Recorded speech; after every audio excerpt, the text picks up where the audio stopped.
শৈশবে বৈদ্যুতিক দুর্ঘটনায় এক হাত আর এক পা হারিয়ে ভিক্ষার পথে না গিয়ে নিজের পরিশ্রমে বাঁচার সিদ্ধান্ত নিয়েছিলেন ফজলুল করিম। শরীরের ক্ষতি তাকে দমাতে পারেনি, বরং তখনই ঠিক করেছিলেন যত কষ্টই আসুক না কেন হাত পাতবেন না কারো কাছে। গ্রামের নীরব পরিবেশে মাটির রাস্তার ধারে প্রতিদিন বসে থাকা এই মানুষটির জীবন কেটে যায় লড়াইয়ের মধ্য দিয়ে। এক হাতে জিনিস ধরেন, হিসাব রাখেন, কথা বলেন ক্রেতার সঙ্গে। প্রতিটি কাজেই লাগে বাড়তি সময়, বাড়তি শক্তি। তবু অভিযোগ নেই, আছে শুধু টিকে থাকার চেষ্টা। সে এখন তো হাঁটাচলা করতে পারে না, সে পঙ্গু।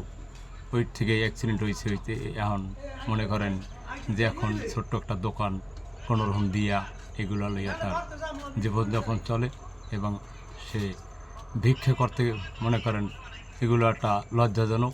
সেই দিনে সে এই দোকানটুকু করেই তার জীবনযাপন চালায়। কালার এক্সপার্ট এবং ডার্ক স্যাপ সমৃদ্ধ অরিক্স অ্যাডভান্স ডিটারজেন্ট পাউডার, আপনার লন্ড্রি এক্সপার্ট।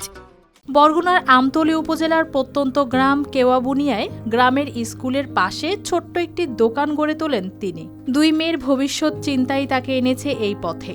দোকানটিতে দৈনন্দিন কিছু পণ্য রাখা হলেও সবসময় তা পূর্ণ থাকে না পুঁজির স্বল্পতায়। তার উপর 2 দফা চুরিতে প্রায় 25,000 টাকার ক্ষতি দোকানটিকে করে দিয়েছে আরও দুর্বল।